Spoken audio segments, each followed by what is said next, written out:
Mm. Good morning guys. Ayan, time check po natin is 7:35. April 14 po.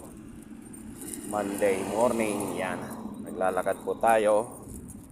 Yan, kita nyo yung mga magagandang flowers dito sa dinadaanan to. Yan kita. Pula, magaganda. Ayan. Doon sa gwapo kong anak, happy graduation kasi graduation niya ngayon. Sensya na kayo, may mga dumi-dumi nakikita. Ayan ang ganda, may violet. Ang ganda naman ng flowers na ito. Ayan wow. Dito sa may pag-comment na lang po guys kung ano yung mga pangalan ng mga ito.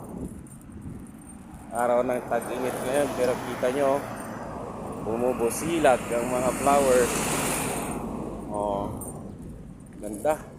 Gandun sa dulo. Kaya yun. Ingat-ingat na lang po. Yan, sa susunod ulit. God bless po.